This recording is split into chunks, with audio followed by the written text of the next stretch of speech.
Bonjour à tous, bienvenue dans une nouvelle vidéo Booktube, c'est-à-dire une vidéo où je vous présente un livre et vous donne mon avis dessus.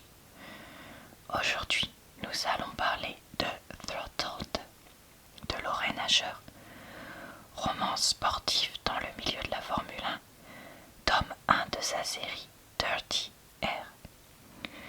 J'ai déjà présenté des livres de Lorraine Asher, donc je vous mettrai le lien en barre d'infos, commentaires épinglés et dans le i en haut de l'écran, puisque j'ai lu sa série Dreamland Millionnaire qu'elle a écrit après.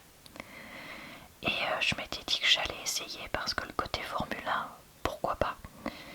Et comme j'aime bien lire des livres New Romance, comme on pourrait dire, et ben ça se tentait.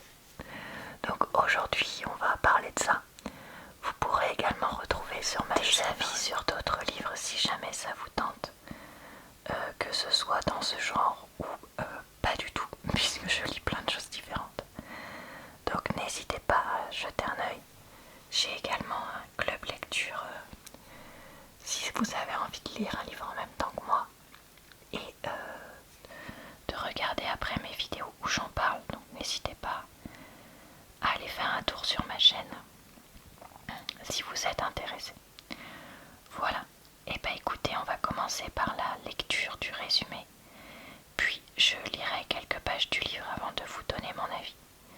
Je vais passer sur ma liseuse pour que ça fasse moins mal aux yeux, d'un point de vue clair. Le résumé nous dit: audacieux séducteur et héritier d'une lignée de champions de Formule 1, Noah Slade voue une rancune tenace à Santiago, à la Dor ou à la Dorée, je ne sais pas comment on dit, qui lui a raflé le titre de champion du monde. Alors déjà rien que ça, c'est faux. Rien ne l'avait préparé à ce que son rival rejoigne Bandini, son écurie, 2 ans plus tard. Bandini comprend Ferrari. Si la tension est palpable, chacun essaye de mettre de l'eau dans son vin. C'était sans compter la présence de Maya, petite sœur de Santiago, qui les suivra toute la saison pour réaliser un vlog, non pas un vlog, pour des vlogs de voyage, puis d'autres vlogs. Non mais, oh là là, mais les maisons d'édition françaises, mais pitié, mais non quoi. Bon, irrésistiblement attiré par celle-ci, qui ne lui semble pas non plus indifférente, Noah se lance le défi de la faire craquer. Mais pour elle, tout rapprochement est interdit. Hors de question de céder à un séducteur et de prendre le risque de déstabiliser son frère lors du championnat. Sauf que sur les pistes, tout peut rapidement déraper. C'est ridicule, je suis désolée. Prologue. Noah, 2 ans plus tôt. Je prends une profonde inspiration, respirant l'odeur de la gomme et des gaz d'échappement, avant d'abaisser la visière de mon casque. Mes mains gantées agrippent le volant de ma Formule 1 Bandini, mes doigts tremblants sous l'effet des vibrations du moteur, tandis que le capot métallique vrombit. Les spectateurs du Grand Prix d'Abu Dhabi laissent éclater leur excitation lorsque l'équipe retire mes chauffe-pneus. Ma qualification d'hier me place en pole position, et si je ne vais pas tout foirer, le titre de champion du monde m'appartiendra. Un à un, les feux de départ s'allument au-dessus de moi, se reflétant sur la peinture rouge brillante du capot. Les fans attendent en silence.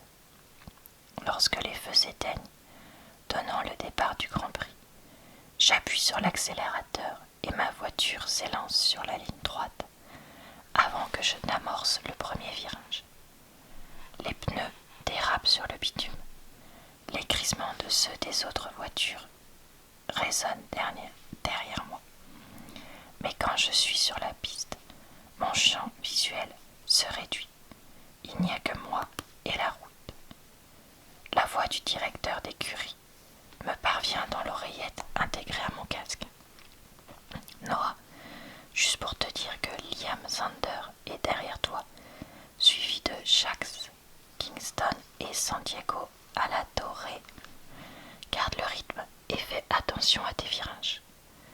Je défends ma position, empêchant les autres pilotes de me doubler dans les virages. Le ronronnement du moteur me remplit d'euphorie, tandis que je fonce sur une nouvelle ligne droite à plus de 320 km/h. Les fans hurlent à mon passage.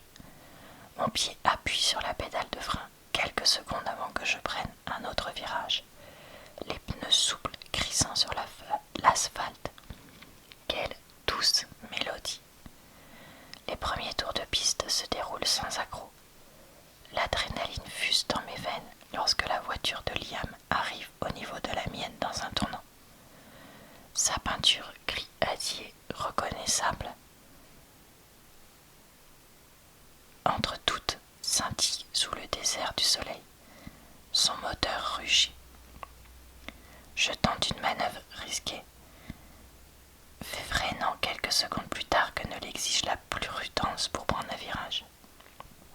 La carrosserie métallique tremble, tandis que les pneus du côté droit de mon bolide décollent du sol avant de retomber. Liam renonce, incapable de me doubler, tandis que ma voiture file à toute vitesse. C'était un virage dangereux, on se détend. Il vous reste encore 52 tours de piste. Pas la peine de prendre des risques inutiles, me dit la voix d'un mécanicien à la radio. Je ricane face à ce conseil. Après une saison éreintante à affronter Liam, Santiago et Jax, il ne me reste plus que ce dernier grand prix pour remporter le championnat du monde. La voix résonne à nouveau dans mon oreillette. Santiago a doublé Liam dans le dernier virage. Ne le sous-estime pas, il vise la victoire. En parlant du loup, la voiture bleu roi de Santiago apparaît dans mon rétroviseur latéral. Je secoue la tête tout en prenant un nouveau virage. Il agit comme un petit merdeux qui se la raconte un peu trop et tente de se faire un nom avec son écurie sur le circuit de F1. Il se débrouille plutôt bien pour un nouveau, mais vu le nombre d'accidents qu'il a failli provoquer au cours de cette saison, j'hésite à le laisser s'approcher. Cet enfoiré se rapproche de mon aileron arrière, réduisant la distance entre nos deux voitures. Une décision imprudente compte tenu de la série de virages serrés qui nous attend.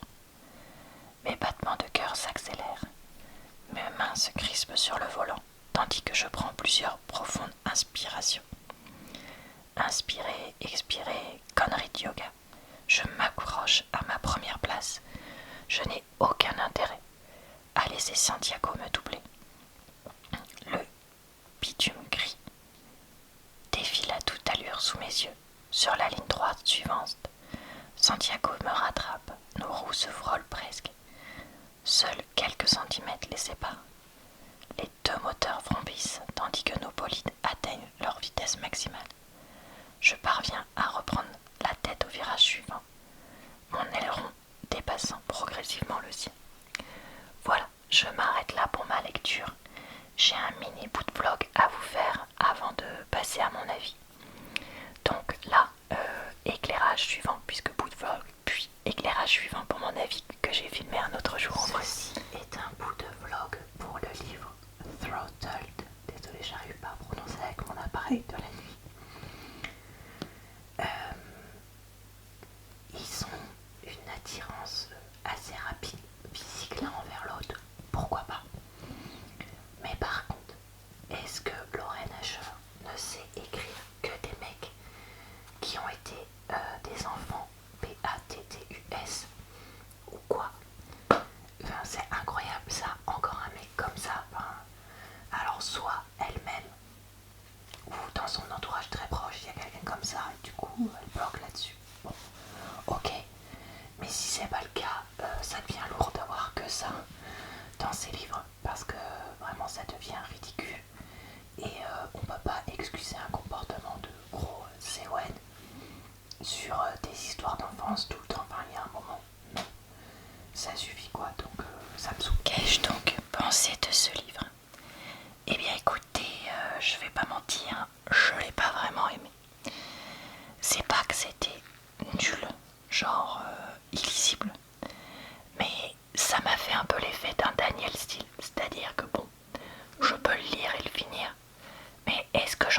vraiment envie.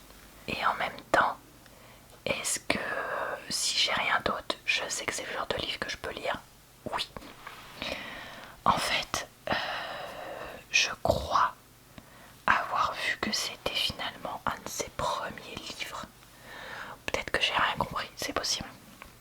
Et donc si c'est le cas, ça expliquerait que le style soit vraiment ultra méga classique, dans le sens où il n'y a vraiment aucune originalité dans ce livre, à part le côté Formule 1.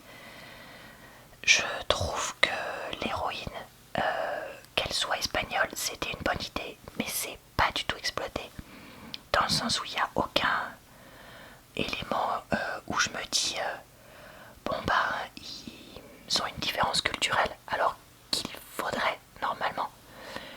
De même d'ailleurs leur différence d'âge, parce qu'elle est quand même de plus de 5 ans. Or, moi je le sais très bien, de connaissances personnelles, c'est-à-dire que j'ai 5 ans d'écart avec mon chéri et on a déjà plein de références culturelles qui sont différentes, notamment de l'enfance et de l'adolescence, etc. Donc là, ce serait forcément le cas. Et avec des personnes d'un autre pays, il y a toujours des choses qui sont différentes.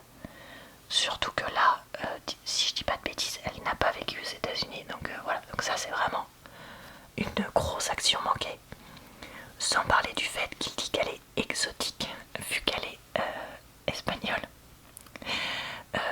C'est-à-dire qu'elle ressemble à quelqu'un qui est espagnol, quoi. Donc ça, clairement, c'est quand même assez impardonnable. Mais bref. Et voilà, bah, l'histoire, il y a beaucoup de tension, mais en même temps, elle craque tout de suite pour son apparence physique. Mais pas genre craque, genre oh là là, je le trouve beau, et puis voilà, c'est craque, genre un peu dingo, et c'est assez ridicule. Moi j'ai trouvé. Et lui, pouf, du jour au lendemain, il n'y a plus qu'elle sur Terre presque, etc. Et ce côté mi-amour instantané, mi-on est ennemis pour du flanc au début, j'ai trouvé ça un peu ridicule et un peu longuet. Et une fois qu'ils se mettent ensemble, très honnêtement, j'avais plus envie de lire le livre parce que c'était le seul petit truc qui me faisait tenir. J'ai évoqué le fait que pour moi le côté encore une fois père maltraitant son fils, oui ça peut être vrai, mais c'est vraiment trop redondant dans les livres de Lorraine Asher, et donc il y a un moment il faut peut-être trouver d'autres choses. Et je trouve que ça n'excuse pas tout. En fait, on dirait qu'elle prend ça pour donner de la substance au héros, parce que sinon il n'en a pas. Et voilà. Et en fait, c'est vraiment exactement ça. Le côté Formule 1, moi j'ai trouvé ça sympa. C'était original, il y avait des moments où on était vraiment dans le circuit, tout ça. Et là, j'ai l'impression, de ce que j'en sais, qu'elle s'est quand même renseignée. Mais par contre, le côté préparation physique n'existe pas. Préparation mentale, oui, parce qu'on nous dit qu'avant les compétitions, gna gna gna, tout ça, ok. Mais c'est tout seul. Ce qui me paraît quand même assez aberrant pour quelqu'un qui est soi-disant dans le top mondial. Et alors la préparation physique, aller à la salle de sport, faire de la kiné, parce qu'il doit y avoir des douleurs, surtout si ça fait un moment que tu es dans le circuit. Ça n'existe pas. Bon bah voilà, hein, encore une fois.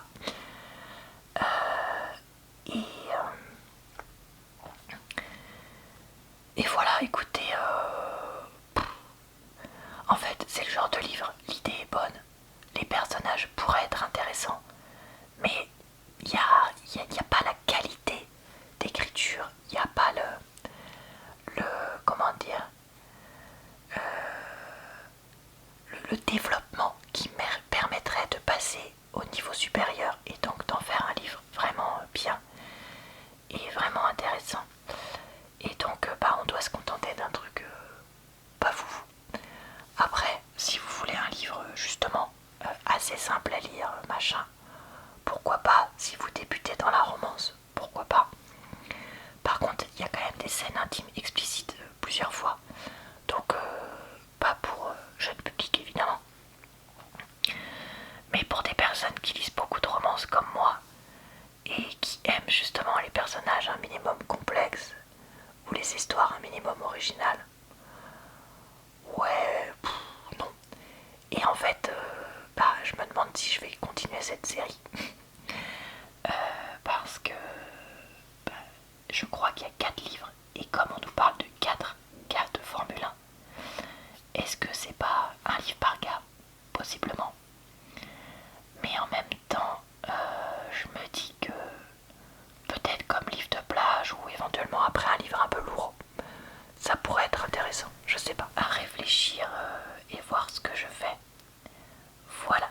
Et bah écoutez, cette vidéo est maintenant terminée. J'espère qu'elle vous a plu, relaxé et diverti. Je vous retrouve très vite sur ma chaîne pour une prochaine vidéo d'Avis de livres ou vidéo sur les livres tout court. Je vous souhaite une bonne soirée, une bonne nuit ou une bonne journée.